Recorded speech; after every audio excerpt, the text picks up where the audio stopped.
Shabbat Shalom. Parashat Be'alotcha, ao Elevares, uma parashá muito interessante, porque ao mesmo tempo ela traz símbolos e o propósito para o qual esses símbolos nos são instituídos, para servirem de lembrança, para sempre estarmos atentos e conscientes, e ao mesmo tempo, na segunda parte da parashá, a forma como o nosso povo se comporta. Então, primeiramente, o próprio nome da parashá Be'alotcha, fazendo a referência ao primeiro versículo, Deus fala para Haron, Be'alotcha et hanerot, quando você elevar para acender as velas, e os comentaristas aqui eles falam que a ideia de elevares é porque ele tinha que subir alguns degraus, uma vez que na sua cabeça ele tinha o Nezem Azahav, ele tinha uma faixa de ouro, onde estava escrito Kodesh Lashem, Kodesh santificado, santo para Deus. E ali ele evitava de passar a sua mão acima disso. Interessante, muitos comentaristas debateram a respeito disso e trouxeram explicações muito especiais. Mas uma delas não deixa de nos remeter necessariamente ao que simboliza as mãos frente à nossa cabeça. Assim como, por exemplo, a ideia do tefilin, que também é sempre colocado, no braço e na cabeça. As mãos representam nossas ações materiais, nossas ações humanas, enquanto que a cabeça representa a razão, a racionalidade humana, não apenas os atos, os impulsos, aquilo que a nossa natureza nos conduz, mas mais do que isso, uma razão que dá direção, significado e uma percepção quanto às consequências que são geradas em cada ato. Então, até no acender da menorá havia um cuidado para nos ensinar a importância da razão estar acima. A própria menorá, lembrando que era uma peça de ouro única, pura, que era alimentado com óleo da oliva, da azeitona mais puro, com a gotinha mais pura, e era feito esse ritual para iluminar, não um templo apenas, mas de dentro do templo para fora, uma luz do significado, uma luz da inspiração divina produzida diante dos bons atos, que pudesse realmente dar mais uma lembrança, mais um reforço para o povo. Interessante que a Torá frisa que Aharon seguiu todas as instruções divinas. E a gente tem que se perguntar, poxa, mas ele recebeu a ordem diretamente de Deus, como ele não vai seguir as instruções divinas devidamente? E o Rebbe Aryeh Leib de Gur, conhecido como Sfat Emet, traz uma explicação muito interessante aqui, dizendo que Aharon, em cada ano do seu sumo sacerdócio, dos 39 anos que ele foi Kohen Gadol, ele não mudou um único detalhe do ritual. Ele fez tudo exatamente conforme Deus havia lhe ordenado. E isso é realmente uma mensagem muito especial, muito forte.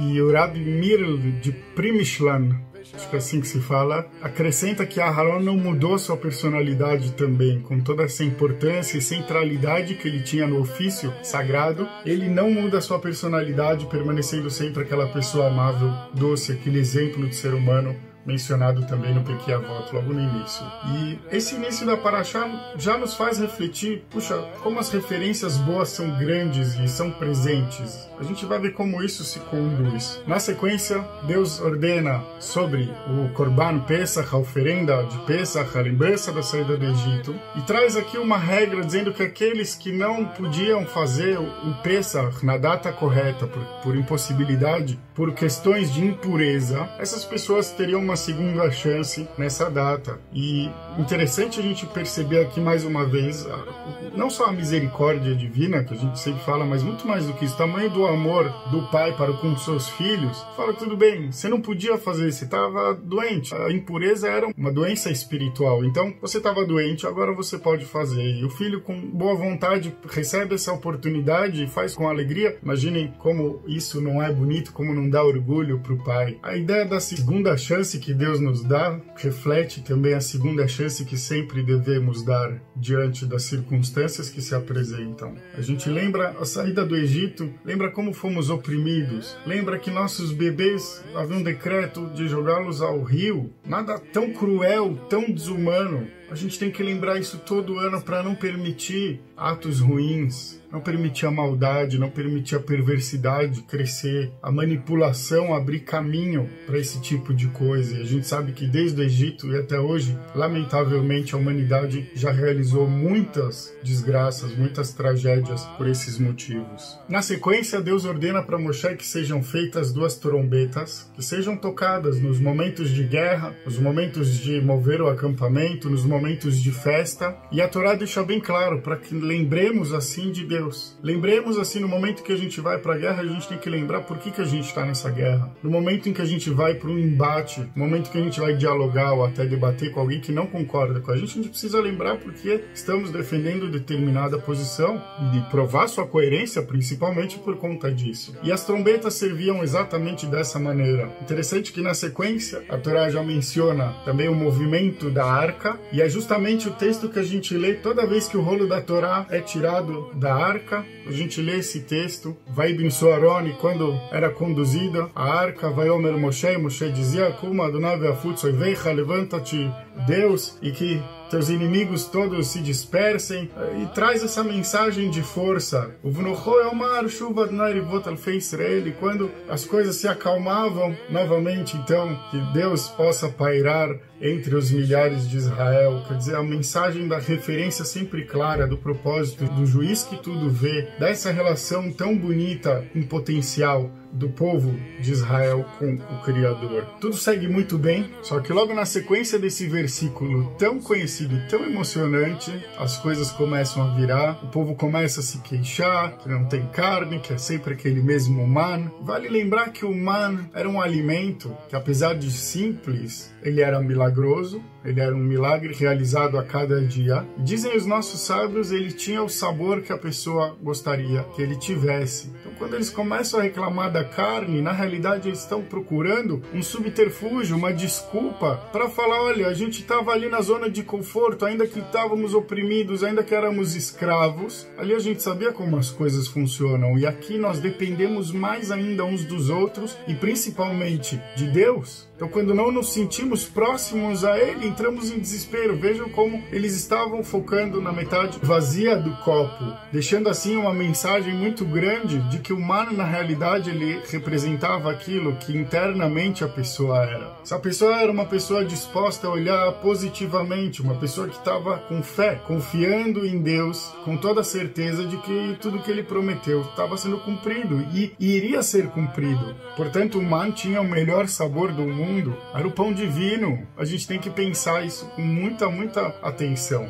Ao mesmo tempo, fica para nós essa lição de que o Talmud, no Tratado de Makot, menciona, e assim também é lembrado em tantos lugares na literatura rabínica, Bederech she'adam rotzeh leilech molichinotun. O caminho que a pessoa quer se conduzir, ela é conduzida. Ela recebe esse auxílio, mesmo quando ela quer errar, porque senão a gente compromete o livre-arbítrio. E está nas nossas mãos justamente tantas referências, tantos símbolos, tantos significados para nos lembrar do propósito da nossa existência, para lembrar a nossa razão que ela tem que estar acima, como a gente falou em relação ao Nezem Hazav, a faixa dourada do sumo sacerdote. Esse é o símbolo, primeira razão. Como assim a gente vai entrar em desespero? Como assim a gente vai ter saudade de viver na opressão? A gente não pode aceitar. Vi uma história interessante na internet que se cozinharem um sapo, ele morre sem reagir. Mas se jogarem um sapo numa água fervendo, ele pula rapidamente e sai todo queimado, coitado, machucado. Qual que é a ideia aqui? A gente tem que estar sempre alerta. A gente não pode se permitir cozinhando aos poucos. O faraó, ele mudou de ideia, ele resolveu oprimir o povo. Depois ele apertou mais e mais ainda. E historicamente todos os totalitarismos foram da mesma maneira. Muitas vezes se mostrando amistosos no começo, conquistando a confiança e depois usando de sua força para oprimir as pessoas, suprimir todos os seus direitos, suprimir sua liberdade. A gente escolheu voltar para isso. E eu pergunto se a gente não faz essa mesma escolha errada muitas vezes, ainda nos nossos dias. A gente vê aqui a inversão, a Parashá trazia somente a luz da menorá, inspirando a nossa fé, e de repente tudo vira, o povo fica mesquinho. Deus se irrita com o povo como o pai que fala, como assim? Eu te trouxe aqui para um lugar melhor, te trouxe num parquinho melhor, você está com vontade de voltar ali para aquele outro que era sujo, que os brinquedos estavam todos quebrados, que tinham crianças que te perseguiam, que te faziam mal. Qual a lógica? O pai fica chateado, a mãe fica chateada. Moshe não aguenta o fardo revoltado nesse momento. Não aguenta. Como que eu posso com esse povo? Eles querem carne, eles querem o Egito. Tanto a gente já fez, tanto já foi revelado, meu Deus. E você só batendo no povo para ver se o povo entende. E Deus fala para ele: hora de dividir o trabalho, junta 70 anciãos, vamos criar uma estrutura, atende ao desejo das pessoas, mandando as famosas codornizes, as aves, cuja carne deu para todos, mas ao mesmo tempo nos traz essa reflexão de, poxa, é isso que a gente queria, ter a nossa carninha, ou a nossa história, o nosso propósito, a nossa identidade, o nosso compromisso existencial que nos motiva a cada dia a sermos ainda melhores do que éramos, ser ainda mais fortes, ainda mais conscientes, ainda mais sensatos.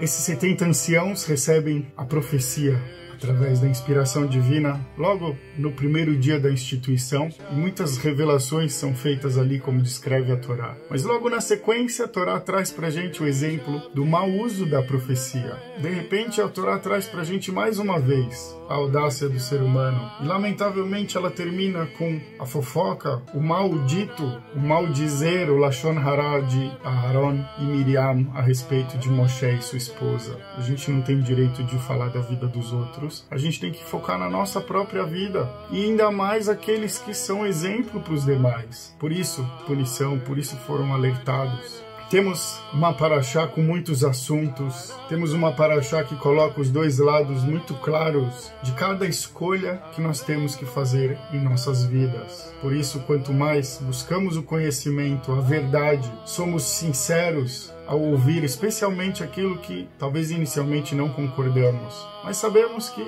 mas ainda assim respeitamos, estamos abertos ao diálogo, estamos na busca por esse conhecimento. Apenas dessa maneira é possível estarmos unidos, e apenas com a fé, com a confiança que sempre nos salvou, que sempre nos reaproximou de Deus, porque Ele não se afasta de nós, Ele sempre está sorrindo, mesmo quando a gente está errando. Ele está com a mão estendida, esperando que a gente pegue, esperando que o filho pequeno pegue a sua mão de volta e ouça o seu conselho, o seu ensinamento. E Deus tenha misericórdia do mundo nesse momento tão triste, tão difícil, dessa praga que se abateu sobre a humanidade. E mais do que isso, de todo ódio, de toda calúnia, tem sido levantado para que ideias sejam impostas uns para os outros, sem diálogo, sem ouvir o outro lado, apenas rotulando, apenas limitando o ser humano. E isso, com certeza, não nos levará a nenhum lugar bom. Tenhamos muito amor no coração, tenhamos empatia e consigamos um dia, com a bênção divina,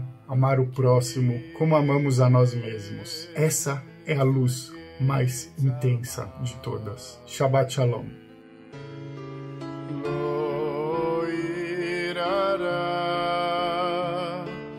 Ki ata